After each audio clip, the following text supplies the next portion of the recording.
देखिए बच्चे, जब हम लोग अनबैलेंस व्हीट स्टोन को सॉल्व करते हैं आईआईटी जेईई या फिर नीट एग्जाम में, तो हमें वहां पर 10 से 15 मिनट लग जाता है।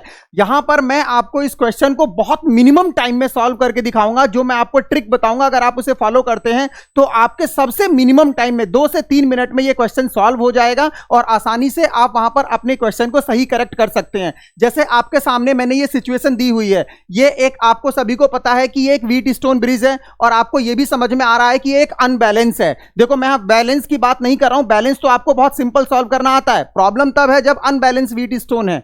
तो देखिए बच्चों, मेरे अनबैलेंस में क्या है, जैसे 4/6 है और यहां पर 6/7 है, तो रेशियो इक्वल नहीं है। तो जब रेशियो इक्वल नहीं है तो ब्रिज हो गया मेरा अनबैलेंस, और जब भी मेरा ब्रिज अनबैलेंस हो जाएगा तो कैसे सॉल्व करेंगे, नेट रेजिस्टेंस। तो आइए देखिए जरा, इसके लिए मैं आपको स्टार डेल्टा मेथड बता रहा हूं। स्टार डेल्टा मेथड क्या होता है, बहुत सिंपल कॉन्सेप्ट है। ये जो प्रॉब्लम है इसमें आप स्टार क्रिएट करिए, जैसे इस तरीके से यहां से ऐसे किया आपने, और ये आपने यहां से ऐड किया आपने इस तरीके से, और ये आपने इस तरीके से, तो ये आपका स्टार बन जाएगा।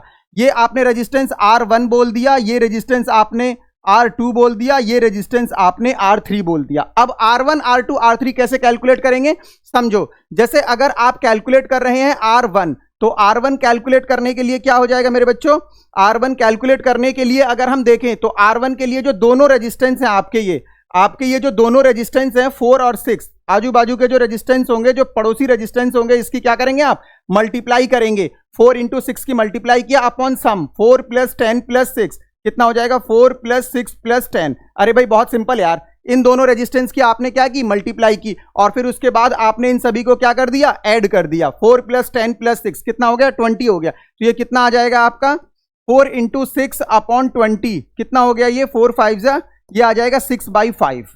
बहुत सिंपल रहा, R1 आ गया आपका 6/5। इसी तरीके से जब आप यहां पर R2 निकालेंगे, ये वाला जब R2 निकालेंगे, तो इसके पड़ोसी रेजिस्टेंस कौन कौन से हैं, 4 और 10, और तीनों का सम तो 20 ही बैठेगा। बहुत सिंपल, 4 × 10 अपॉन सम कितना आ रहा है, 20, तो 10 2 = 20, इसकी वैल्यू आ जाएगी 2, 2 2 = 4, तो R2 की वैल्यू कितनी आ जाएगी, 2 ओम। इसी तरीके से आप R3 निकालेंगे, जब आप R3 निकालेंगे मेरे बच्चों, तो R3 कितना आएगा, दोनों पड़ोसी रेजिस्टेंस का मल्टीप्लाई कितना, 6 और 10, 6 × 10 अपॉन सम कितना बैठ रहा है, 20, 10 2 = 20, 2 6 या यहां पर कितना आ जाएगा, 3 आ जाएगा।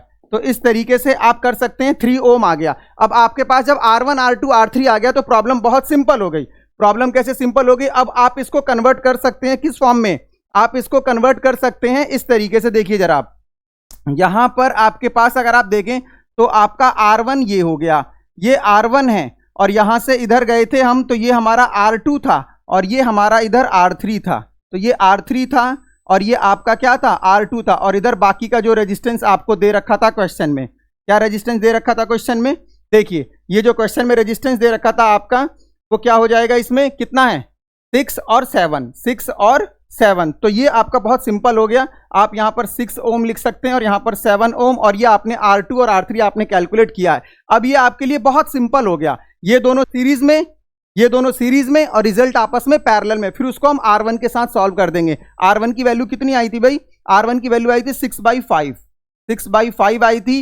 R2 हमारा कितना आया था, R2 हमारा 2 आया था, और R3 कितना आया था, R3 हमारा 3 ओम आया था। तो देखिए जरा, इसको अगर मैं सॉल्व करूं तो समझो, 2 और 6 किस में है, सीरीज में, तो 2 और 6 का कितना हो जाएगा, 2 और 6 का 8 आ जाएगा, और इधर से देखें तो 7 और 3 सीरीज में है, 7 और 3 का 10 आ जाएगा। 10 और 8 किस में है, पैरेलल में, तो कितना हो जाएगा, 10 × 8 अपॉन 10 + 8, पैरेलल कॉम्बिनेशन का रिजल्ट कितना आ जाएगा, ये 10 × 8 अपॉन 18 कितना आ जाएगा, ये 5 5 8 = 40, 40/9 आ जाएगा। तो फाइनली इसका कितना आ गया, 40/9, और ये 40/9 6/5 के साथ किस में है, सीरीज में है। तो ये कितना आ जाएगा भाई, ये आ जाएगा 40/9 प्लस आपका कितना हो गया, ये 6/5। इस तरीके से आसानी से आप इसको सॉल्व कर सकते हैं, और आप जो सही ऑप्शन है उस पर टिक करके एक कदम आप अपने जेईई मेंस या फिर नीट की तरफ आगे बढ़ सकते हैं। तो इस तरीके से जो प्रॉब्लम्स होती हैं कॉम्प्लिकेटेड, इन प्रॉब्लम्स को हम लोग शॉर्ट ट्रिक से बहुत जल्दी से सॉल्व कर लेते हैं।